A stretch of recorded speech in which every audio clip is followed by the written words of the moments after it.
Denuncias de ferroviarios a derechos humanos y justicia internacional. Enfoque del tema.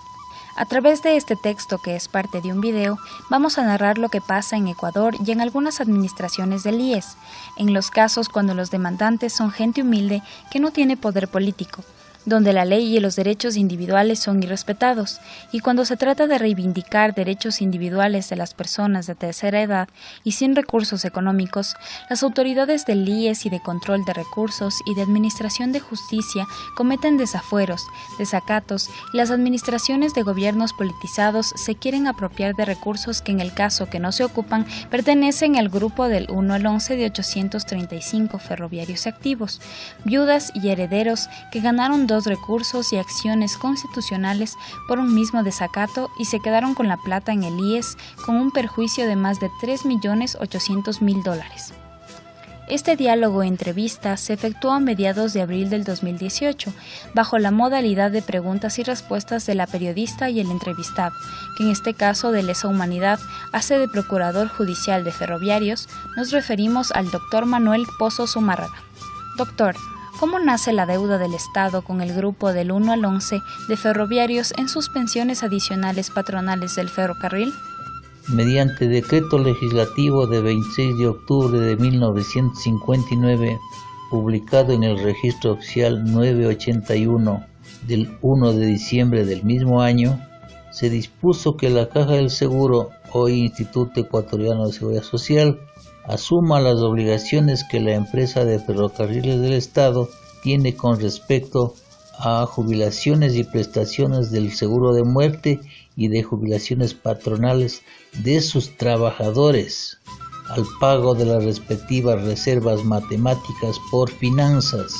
previo convenio entre las dos instituciones celebrado por la Caja del Seguro y la empresa de ferrocarriles el 28 de octubre de 1960, que fue ratificado por el Pleno del Congreso en noviembre del mismo año. Con esta obligación legal y contractual, varios grupos de ferroviarios iniciaron acciones legales contra el Estado, representado por el Ministerio de Finanzas, por deudas del Estado en sus décimas pensiones patronales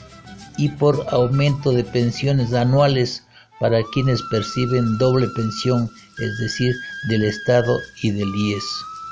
Asómbrense, ecuatorianos. Algunos grupos de ferroviarios que no lograron pasar al régimen del IES cobran la vergonzante cantidad de $22 mensuales de renta patronal en pleno siglo XXI, y de esa miseria de pensión patronal el Estado ecuatoriano cae en mora. Doctor, ¿cómo se puede concebir este tipo de mora? El ministro de Trabajo, el IES y la Asamblea deben corregir estas pensiones indignantes, en algunos casos su único sustento. Aclaramos que estas deudas no se han originado en este gobierno o en esta administración del IES. Estas deudas se originaron en el gobierno de Lucio Gutiérrez y los gobiernos subsiguientes, y 835 jubilados ferroviarios del grupo del 1 al 11 y sus herederos con derecho se agruparon y empezaron la lucha, y en una sesión extraordinaria en noviembre del 2007, en los comités auxiliares de la Hermandad de Jubilados del Ecuador de Durán, Riobamba, Quito, Ibarra, San Lorenzo, Bucay, Guayaquil, Azogues, Ambato, Latacunga, Salcedo, Huigra, Cañar, Cuenca, etc., empezamos el reto de levantar la información de este grupo y reunimos a 835 entre jubilados, viudas y herederos. Designamos un procurador común, en ese tiempo al señor Eloy Pérez Luna, para que conjuntamente con el Procurador Judicial iniciar un recurso de amparo constitucional contra el Estado por incrementos de pensiones patronales adeudadas por el Ministerio de Economía y Finanzas desde el 2002 hasta el 2007. Se presume que los ferroviarios primero hicieron reclamos administrativos para que el Estado, a través del Ministerio de Finanzas, se calcule y pague estas deudas, antes de iniciar el tema judicial. ¿Qué respuestas tuvieron del ministro de esa época, el economista Fausto Ortiz de la Cadena? El señor ministro de ese entonces reconoció la deuda ofreció cancelar en partes porque ascendía a cerca de 9 millones de dólares y a transferir esos dineros al IES, que hacía de agente pagador del sector de ferroviarios. Pero año tras año se venía incumpliendo estos ofrecimientos y no nos quedó otro camino que demandar al Estado, y la decisión del grupo de los 835, que no son todos, fue empezar con la demanda que por sorteo recayó en el Juzgado Sexto de lo Civil de Pichincha el 29 de noviembre del 2007.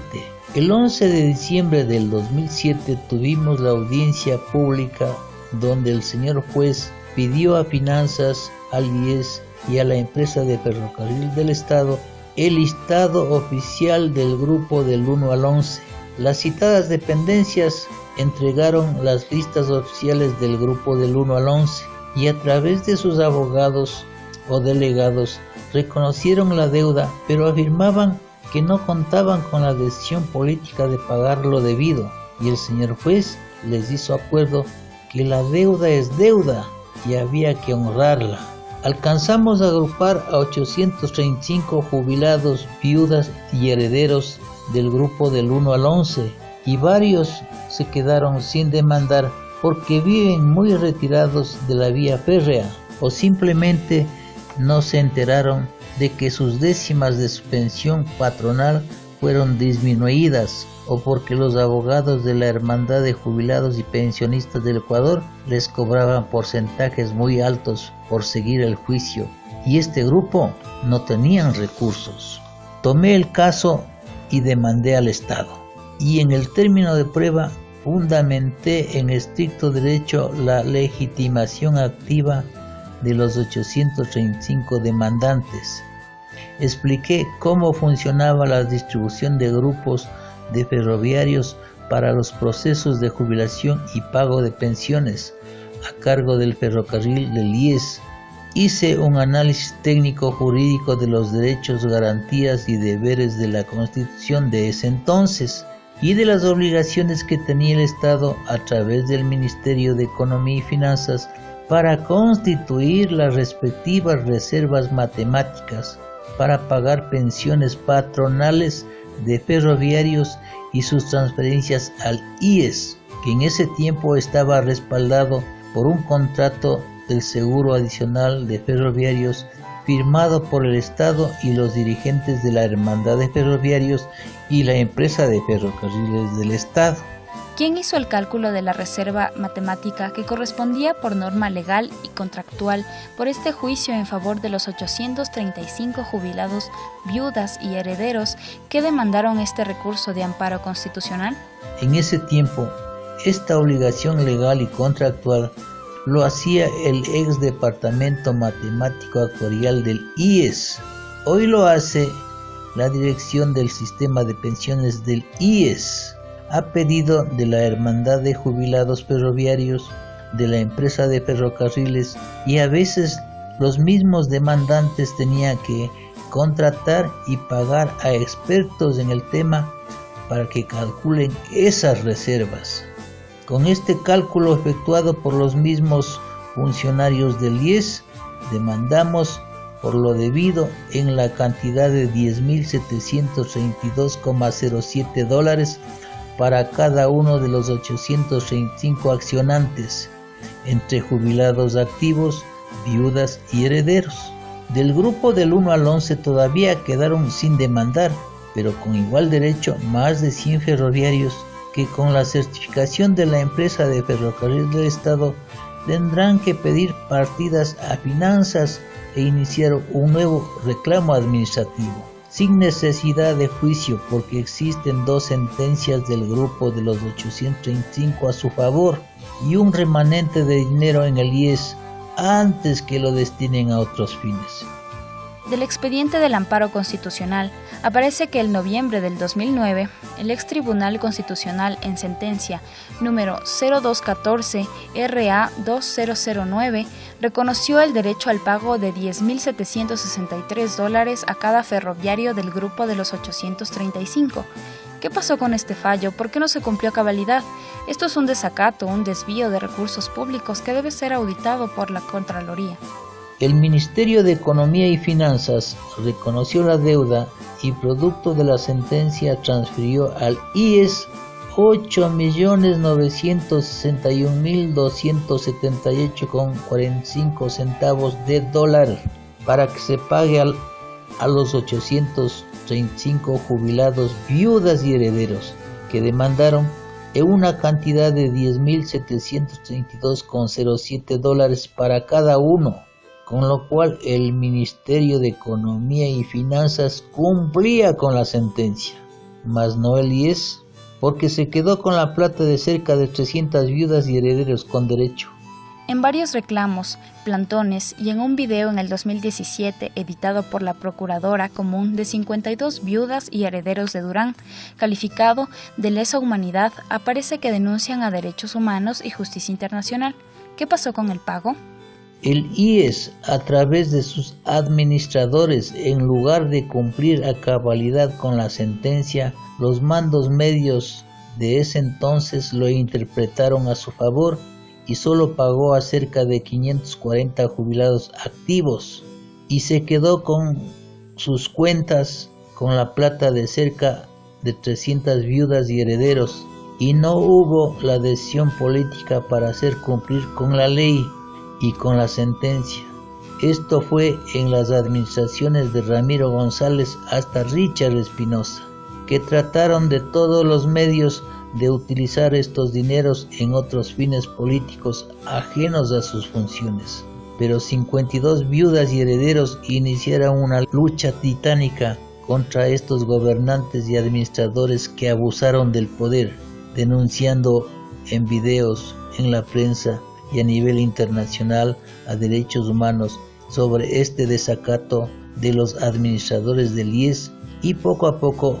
obtuvieron resultados. ¿Qué resultados tuvieron estas acciones de resistencia? Porque inclusive en el expediente proporcionado por la actual Corte Constitucional se denunció que la misma Corte había dado difusión a nivel nacional e internacional de que este recurso de amparo, número 024 RA 2009, era un ejemplo del cumplimiento del control de la legalidad en el Ecuador. ¡Qué cinismo!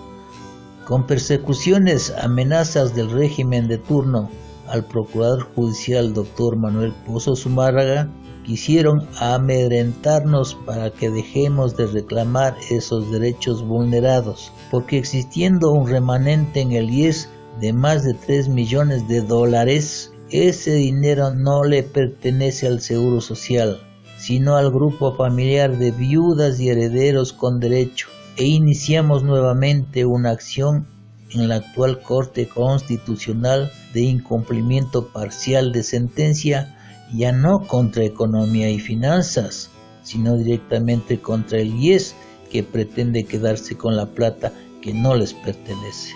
En esta nueva lucha y acción de incumplimiento parcial de sentencia, ¿quiénes están demandando? Los que están en la lucha de sus derechos son 52 personas entre viudas y herederos de Durán, e iniciamos una acción de incumplimiento parcial de sentencia en el 2014 ante la actual Corte Constitucional frente al abuso de poder del IES, que argumentaban que las cúpulas están por encima de la ley y que para ellos es un caso cerrado. La actual Corte Constitucional, que tomó el caso en el 2014, lo mantuvo en la congeladora por orden de Rafael Correa Delgado y su asesor jurídico Alexis Mera. Este caso fue conocido y denunciado a todas las autoridades de control de recursos, llámese Contraloría, Procuraduría General, Fiscalías, Comisiones de Derechos de la Seguridad Social y Trabajadores de la Asamblea Nacional, Ministra de Justicia, Consejo Nacional de la Judicatura, pero por orden de arriba miraban para otro lado hasta que la gente se canse y desista. Pero no fue así. En un video de la nueva Procuradora Común Marlene Espinosa Álvarez por los 52 accionantes de Durán, se denunció a la opinión pública y la jueza constitucional Pamela Martínez, jueza ponente, puso algunos reparos y en lugar de resolver el caso, vuelve a solicitar listados de los 52 accionistas para que supuestamente legalicemos nuestro derecho. Doctor, la pregunta del millón debería ser, ¿por qué se diluía el tema si del expediente que aparece de esas listas fueron presentadas al inicio del recurso de amparo RA 214-2009 constan en los registros de la empresa pública de ferrocarriles del Estado en el Ministerio de Finanzas, que transfirió al IES los recursos para todos los 835, y los listados constan también en el proceso de instancia donde el abogado del IES nunca impugnó el derecho a los herederos y viudas, más bien declaró que existe un remanente de dinero en el IES y que debería ser cancelado a los accionantes? Nosotros somos gente de lucha y el sector de ferroviarios beneficiarios del recurso de amparo no afiliados a la hermandad que con sacrificio y tenacidad hicieron valer sus derechos a lo largo de 9 años que duró este proceso. 3 de ellos ya están muertos y aunque situados en los quintiles de pobreza pero dignos, presionamos con videos y reclamos cada mes para que el máximo órgano de control de la legalidad actúe en conformidad con la ley y con el derecho y disponga el pago de lo debido con los intereses y recargos legales, porque la justicia que no se entiende y se diluye no es justicia. Y vino la sentencia de la actual Corte Constitucional, aunque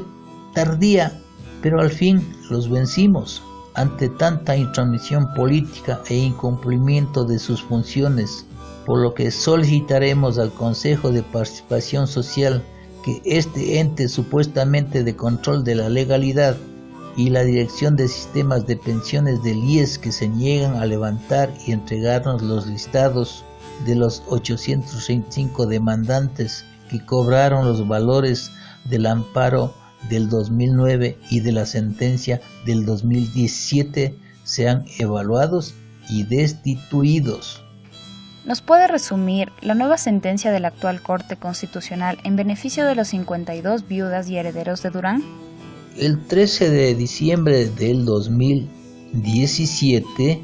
la actual Corte Constitucional falló en favor de los 52 accionantes entre viudas y herederos de Durán y ordena que un perito calcule el capital e intereses para cada accionante, disponiendo al IES que un término de 30 días pague el capital y los intereses. El IES, aunque con mala gana y tarde, el 6 de marzo del 2018, transfirió los recursos a Ban Ecuador, que a la fecha de este video, el pago está en proceso de ejecución y pago, pero ya no por parte del IES, porque capaz fueran de pagar en forma diminuta y quedarse con el vuelto, sino por parte de Ban Ecuador, con seguimiento del Tribunal Contencioso Administrativo, que también demoran la entrega de la orden de pago, exigiendo poderes y otros documentos burocráticos para el cobro a personas que por su estado de salud no pueden movilizarse de Durán a Quito. En fin, así es nuestra administración de justicia, que también debe ser evaluada. Y doctor, ¿qué reacción tuvieron las nuevas autoridades del IES frente a la orden y sentencia de la actual Corte Constitucional, y en especial la reacción del señor presidente del Consejo Directivo del IES, el doctor Manolo Rodas Beltrán? La intervención del nuevo presidente del Consejo Directivo del IES fue positiva en términos generales. Presumo que debió haber leído nuestros abundantes reclamos y la sentencia, porque en la intervención del delegado del IES para la acción de incumplimiento parcial de sentencia Dr. Vicente Orlando Roncobos, en la audiencia pública convocada por la jueza sustanciadora doctora Pamela Martínez de la Corte Constitucional el 18 de julio del 2017, el mismo IES aceptó que tiene un remanente del dinero transferido por el Ministerio de Economía y Finanzas y que a criterio de ese delegado actuante en esa audiencia debe ser cancelado a los 52 accionantes, siempre y cuando justifiquen la titularidad del derecho. y la calidad con la que comparecen en esta acción. Es decir, que previo a efectivizar el pago de lo transferido por el Ministerio de Economía y Finanzas, los 52 accionantes deberían volver a cumplir los requisitos que ya fueron acreditados al presentar la garantía jurisdiccional. Y también quiere decir que el IES no tiene que gestionar ninguna partida extraordinaria, sino pagar la partida que transfirió Finanzas de $8.961.278,45. En resumen, el señor presidente del Consejo Directivo y director general del IES actuales dieron apertura y frente a esta sentencia el 6 de marzo del 2018 ordenaron la transferencia de $957.752 a Ban Ecuador para el pago a los 52 accionantes en trámite de ejecución de la sentencia a la fecha de este video. Si ya se hizo justicia, ¿por qué se insiste en iniciar nuevos reclamos administrativos al IES por el mismo concepto? Porque quedan con derecho a percibir estos valores aproximadamente 230 viudas y herederos, que constando en la lista de los 835 del grupo del 1 al 11, por diferentes motivos no siguieron esta última acción de incumplimiento parcial de sentencia de la actual Corte Constitucional, y existiendo jurisprudencia sobre el tema, existiendo el remanente en el IES, y siendo el mismo juicio ganado en el 2009 y en el 2017, y siendo el mismo demandado, hemos desplegado una convocatoria a nivel de todos los comités auxiliares de la Hermandad de Ferroviarios, con publicaciones en la prensa y en la televisión, para que 230 viudas y herederos hagan valer sus derechos en un nuevo reclamo administrativo, sin necesidad de nuevas acciones legales o juicios de desacatos que significan más egresos para el mismo Seguro Social y más esfuerzos y dinero para los derechohabientes que claman por justicia. Es decir, el IES aún mantiene alguna resistencia al pagar, inclusive piden orden de juez para entregarnos las listas de los que cobraron en los dos recursos y de los que faltan por cobrar, aduciendo que son documentos reservados, y no entregan las listas porque simplemente allí aparecerán las novedades y el desvío de fondos públicos. Pagaron como se les vino en gana y se quedaron con más de $3 millones en sus arcas hasta la presente fecha. ¿Y qué harán con este video y sus nuevos reclamos?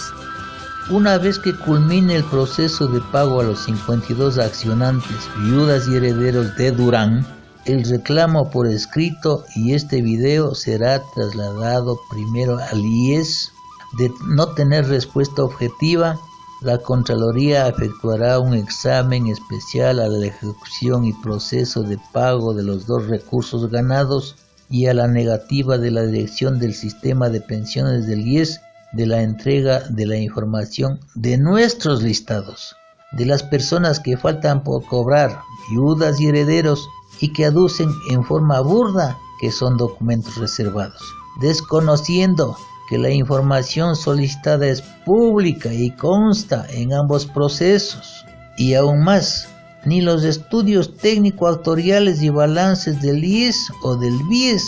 son reservados, porque el nuevo Consejo Directivo del IES y el señor Presidente de la República levantaron el sigilo en este mismo mes de marzo del 2018. ¡Qué desconocimiento de la misma legislación del IES! Este grupo de ferroviarios no afiliados a la hermandad del 1 al 11 no se rendirá jamás, y el IES tendrá que cancelar a las 230 viudas y herederos hasta el último centavo de dólar, con sus respectivos intereses legales, inclusive a otros ferroviarios, viudas y herederos con derecho que constan en el grupo del 1 al 11, pero que por desconocimiento de sus derechos y la lejanía de sus domicilios no demandaron. Bien, doctor, ¿qué debería hacer el IES para zanjar este problema en forma integral?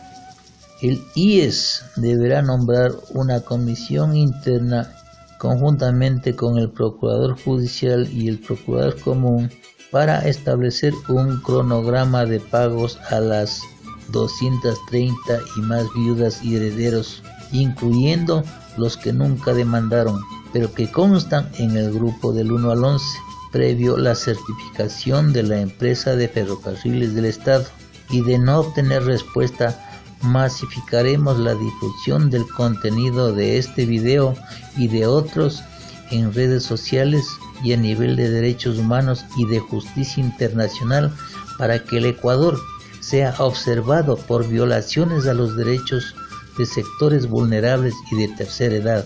a la vez que adjuntando los procesos y las negativas de entregarnos nuestros listados, nos dirigiremos al Consejo de Participación y Control Social de Transición para que estos funcionarios del IES sean evaluados y destituidos de sus funciones. Ferroviarios por siempre.